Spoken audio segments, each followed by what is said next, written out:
Audio Jungle.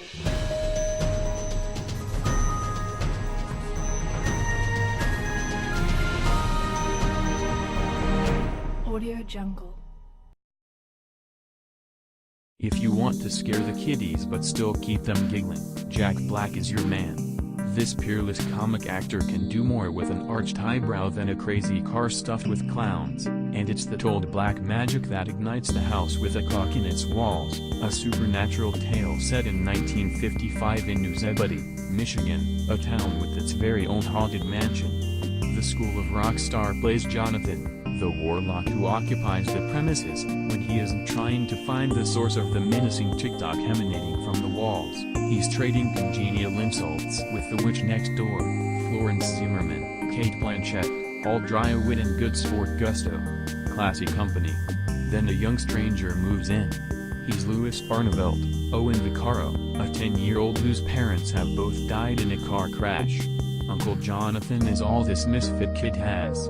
So what if it's weird to live in a place where furniture comes to life, and the house pet is a living shrubbery that farts?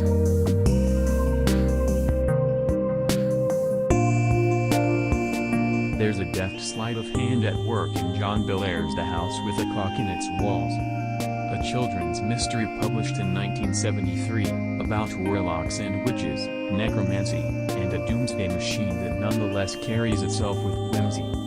Those who encountered the book as children will remember the lingering creepiness of its gothic elements, enforced by Edward Gorey's illustrations. And the old house at 100 High Street, which is full of wonder and terror in equal measure.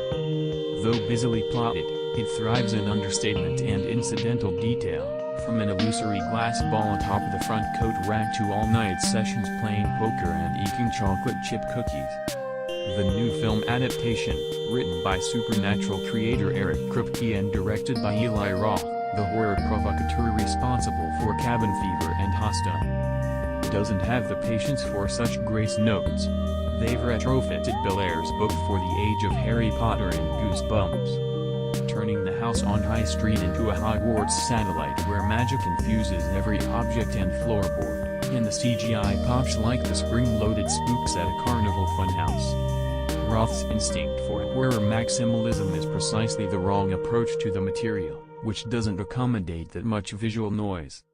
The film seems terrified by the thought that kids could get bored for a second, so it keeps adding effects until it lands, almost inevitably, at a urinating man-baby. Yet it takes some time to get up to speed, and during the time, there's plenty of evident potential in the casting of Jack Black as Jonathan Barnevelt, the benevolent warlock of High Street, and Kate Blanchett as Florence Zimmerman, his next-door neighbor and partner in sorcery. Roth turns the fictional town of New Zebedee, Michigan into an appealing combination of 50s Bel Air sheen and the type of place that would be overrun by giant spiders in a B-movie from the era. And that action, at least initially, is about introducing an orphaned boy to a world of wonders that effectively stifles his bouts of grief.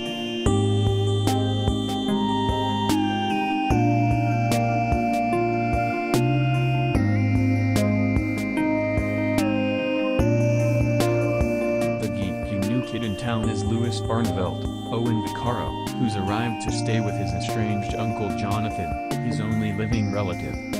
After his parents' death in a car crash, he soon learns that Jonathan and Mrs. Zimmerman are magicians and they happily welcome him into late-night card and cookie sessions, and introduce him to some lighter spells.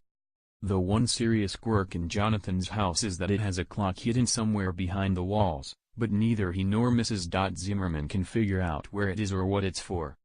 The house used to belong to his late friend, Isaac Izzard, Kyle MacLachlan, another warlock, and they're certain the clock signals some terrible event that Isaac had plotted before his death. In an effort to impress a popular kid at school, Louis drags a forbidden magic book off the shelf and accidentally raises Isaac from the dead, triggering a supernatural throwdown to save the world. The House with a Clock in Its Walls excises most of the ghostly encounters that occur after Louis raises the dead, including a car pursuit that may be the scariest section in the book, and cuts straight to the hectic confrontation. The ramp-up of increased effects and Jack Black improvisation spills over into a retina-searing spectacle of flying CGI pumpkins, armies of mechanized dolls, and Mrs. Zimmerman zapping beasties with her purple umbrella laser blaster. Considered generously, this is Roth, a low-budget filmmaker, given the keys to the kingdom and taking the fullest possible advantage. But more likely, this is simply his idea of what attention adult kids might like. What's lost in this adaptation are more insinuating horror or the notion of magic as a craft that takes constant discipline and refinement to control. In a word, atmosphere. The short-term excitement of jump scares and readily accessible spells are a poor trade-off for the steadily deepening mysteries and fears that have made Bellairs' book such an enduring classic.